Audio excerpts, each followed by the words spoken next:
કૃષ્ણ. કેમ છો? બસ મજામાં. શું નામ તમારું? ગીતા મકવાણા. અરે વાહ. શું મેમ પ્રોબ્લેમ હતો તમને પેલા મને આ બેક બહુ દુખતી હતી, આખો આ ડાબો હાથ બહુ દુખતો હતો. એના લીધે આ મગજમાં અડધા મગજ સુધી વધારે દુખાવો હતો અને મારાથી બક્કલ પણ મારી નતું શકાતું કે વજન વધારે સોજો વધી ગયો હતો. અને મને છે ને એમ આપણે કોઈની સાથે વાત કરીએ ને તો પણ એમ ચક્કર આવી જતા હતા. હું બહાર નીકળી પણ નથી શકતી.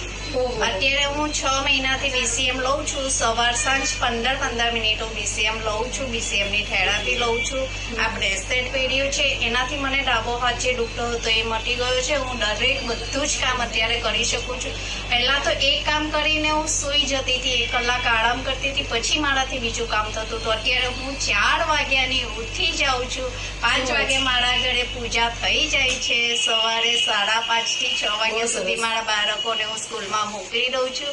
6:15 વાગે એટલે તો હું મંદિરે આરતીએ બી પહોંચી જાઉં છું. મારું રૂટીનમાં બધું ટાઈમ ટુ ટાઈમ હું કરું છું. તો બી મને એમ થાક ફીલ નથી થતો. બધું હવે 6 મહિનાથી બધું મને સારું થઈ ગયું. મારે થાઇરોઇડ હતો, થાઇરોઇડ બી મને મટી ગયો છે. કોઈ એક બી દવા નથી લેતી. પહેલા આટલો ડબ્બો હતો મારે દવાનો, કાયમ સવાર સાંજ જમતા નતા પણ મારે દવા લેવી પડતી હતી. અત્યારે મારે એક બી દવા નહીં, રેગ્યુલર નાસ્તા જમ. જય શ્રી કૃષ્ણ. તમારું નામ શું છે?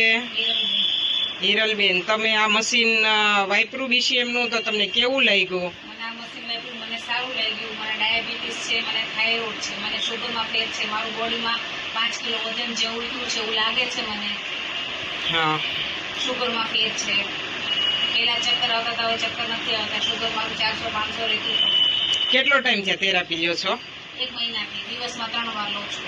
દિવસમાં 3 વાર લ્યો છો. કોઈ ન્યુટ્રિશન લ્યો છો સાથે? ને કાંઈ જ વસ્તુ નહીં. ખાલી BCM ની થેરાપી થી એટલું સારું લાગે છે? સવારમાં લઉં એટલે પહેલા ગરમ પાણી પીવું છું. બેને મને કીધું હતું. બસ હા. બીજું કાંઈ જ વસ્તુ નહીં. જમું છું એ જમું જ છું. હા, તો તમને કેવું રિઝલ્ટ લાગ્યું? મને સારું લાગ્યું રિઝલ્ટ. હા, તો સારું. ચાલો. હું આશા મકવાણા અમદાવાદથી બોલું છું.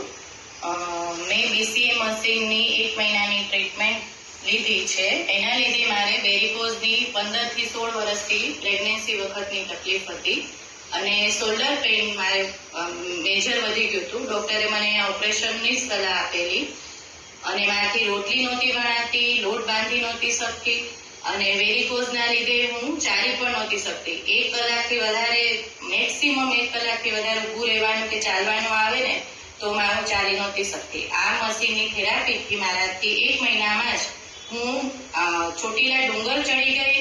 પ્લસ અત્યારે મારાથી રોટલી, ઘરનું, આમ ગણપતિની સેવા, આ તે 56 ભોગનું થાળ કે એ બધું કામ મારા એકલીથી હું કરી શકી, જે અત્યાર સુધી હું આટલા વર્ષથી નહોતી કરી શકતી. અને ખાસા વર્ષથી આ ઓપરેશનના બીકને લીધે ઓપરેશન બી કરાવી નહોતી શકતી. અને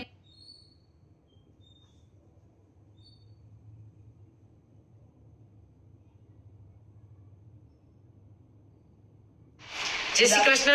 जय Shri Krishna. Good afternoon. Good afternoon. कैसे हो? बस फाइन. ओके. मैंने सुना है आपकी मदर को कुछ तकलीफ थी. आप बता सकते हो क्या प्रॉब्लम थी? यस, मेरी मम्मी को है ना वो कैल्शियम की उणप थी और मैंने इसको बोला, मेरी हीरा दीदी को बोला, रामनूस हीरा दीदी है, कि मेरी मम्मी को ये प्रॉब्लम है. तो इसने मुझे सजेस्ट किया कि आप इसको कैल्शियम और मल्टीविटामिन दोनों दो, कि इससे 1 वीक में ये फर्क हो जाएगा. और मेरी मम्मी ने मैंने वो दिया भी, तो इसको 1 वीक में वो चलती चलने लगी. हाँ, चलने लगी वो. पहले कैसी कंडीशन थी आपकी मम्मा की? मम्मी वो खड़ी नहीं हो रही थी.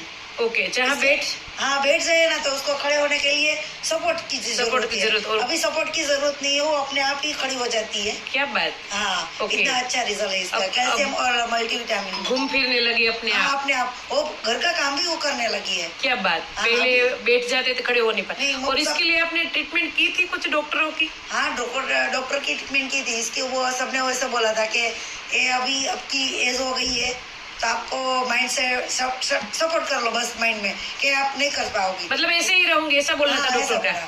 फिर ओके. मैंने इसने बोला कि नहीं मम्मी ऐसा नहीं करने का, आप थोड़ा सा कुछ काम करो. तो कि मैं करना चाहती हूँ लेकिन कर नहीं पा रही हूँ. अरे फिर वाह. मैंने हीरा दी ने बोला ना कि इसका कैल्शियम का रिजल्ट 100